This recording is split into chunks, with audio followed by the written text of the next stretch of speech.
Bilingual Web Magazine. Dig Tokyo. Language and Education 41. English Vocabulary, born of Brexit. 1. Hashtag BrexitBored and the Conservatives' landslide victory. On the December 13th episode of Sekai Hasshin SNS Eigojutsu on NHK E-Tele, we talked about hashtag BrexitBored. As an accompaniment to all the news about the general election held on December 12th, or as they would say in the UK, 12 December, we featured tweets from exasperated Brits who just want all the Brexit talk to be over already. In the 2016 United Kingdom European Union membership referendum, which asked the British electorate if the country should remain a member of or leave the EU, European Union, about 52% of votes favored leaving, while 48% voted to remain. As the government at the time had promised to implement the result, the official withdrawal process, or Brexit, was subsequently initiated, with a 2-year period allowed for negotiations. However, gridlock in the British Parliament would mean deadlines would pass without a clear path forward. After Boris Johnson became Prime Minister in July 2019, he announced that a general election would be held in December to break the gridlock in Parliament and end the uncertainty of the Brexit question. Johnson campaigned under the slogan "Get Brexit Done," appealing to the hashtag BrexitBored masses, who had grown weary after years of painful and unproductive debate.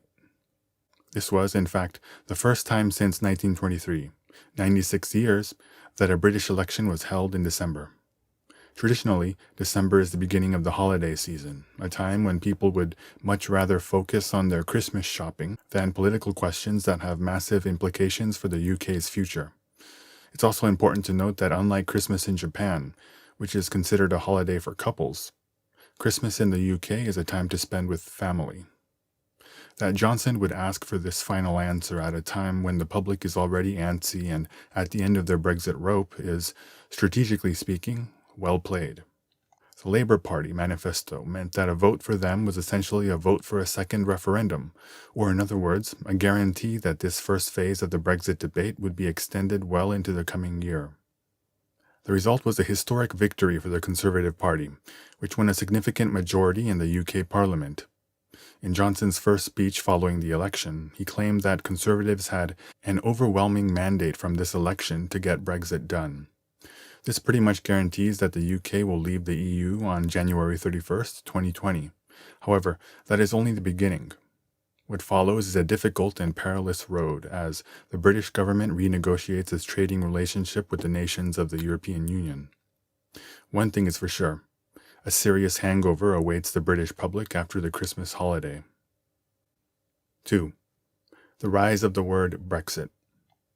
The word Brexit is a portmanteau of British and exit, and was coined by Peter Wilding, the founder of the pro-EU think tank British Influence, in May 2012.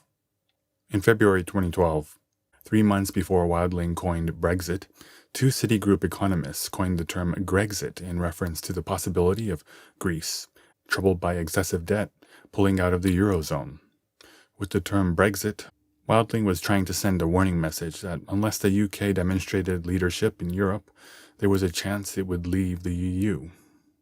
Between 2015, when then Prime Minister David Cameron pledged that he would announce a referendum on UK membership of the EU if elected to a second term, and 2016, when the Brexit referendum sealed the UK's fate, the word Brexit entered the British lexicon and was even chosen as the Collins English Dictionary's Word of the Year.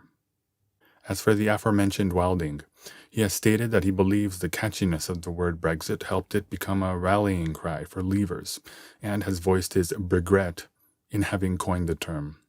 In an op-ed he published on Sky News, he came clean, saying, "Brexit's my fault." The irony of someone coining a word only to later regret it should resonate with the Japanese, who believe in kotodama. While the British do not believe in kotodama, they do have an almost religious appreciation and obsession with witticisms, puns, and the general playfulness of English.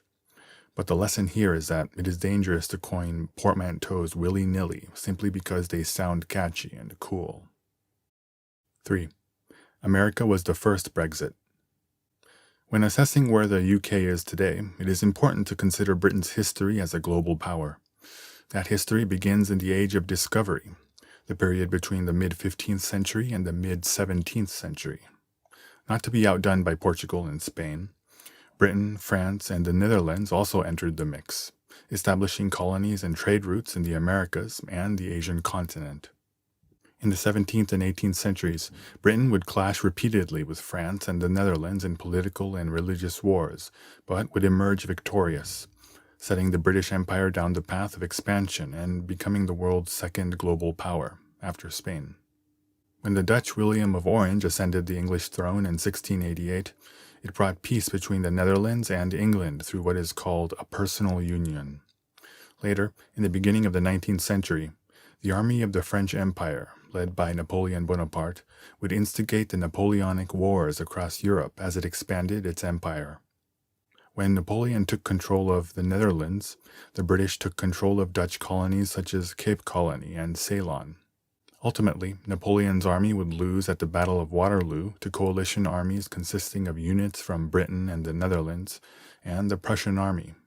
The end of the Napoleonic Wars would herald the golden age for the British Empire, which would continue to expand for more than 100 years as the world's only global power. The concept of a superpower first came into use in the latter half of the 20th century, used after World War II to refer to the United States of America and the Soviet Union. There's an argument to be made that Britain should be included as a third superpower, but the fact is that the sun began to set on the British Empire after World War I. By the end of World War II, the British Empire was all but finished. In 1947, it granted independence to its biggest and most important colony, the Indian subcontinent. In 1997, it handed Hong Kong, its last colony, over to China. As someone who was born and raised in the U.S., I'd like to take this opportunity to point out that the United States of America gained independence from Britain back in 1776. In other words, the U.S. was technically the first leaver, and it initiated the first Brexit, so to speak. 4. U.S.-U.K. trade relations. There is free movement of goods within the EU, and duties between member states are prohibited. When the UK exits the EU, its exports to EU nations will face duties and tariffs. It will also be free to negotiate its own trade agreements with non-European states. There are some who expect that the US and the UK will ink a massive new trade deal. Congratulations to Boris Johnson on his great win.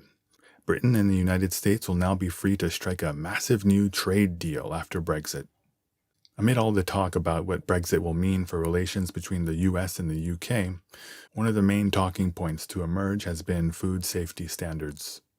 In a speech in November, Labour Party leader Jeremy Corbyn voiced his concern about what a new post-Brexit trade agreement between the two countries would mean.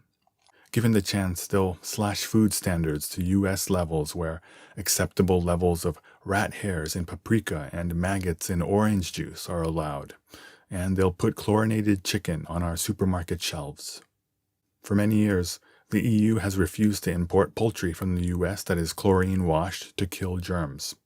The concern is that Brexit will mean a lowering of food safety standards when new trade terms inevitably require the UK to accept chicken that has been treated with antimicrobial rinses. Incidentally, during his first PMQ, Prime Minister's Questions session, after taking office, Boris Johnson called Jeremy Corbyn a chlorinated chicken. Perhaps it's not my place as an American to judge the use of the English language, but as far as witty retorts go, calling someone a chlorinated chicken seems more on the level of the nicknames bestowed by President Donald Trump. In any case, the fact that food would be in the spotlight in the lead-up to a holiday season general election feels very apropos. Language and Education 41. English Vocabulary, born of Brexit.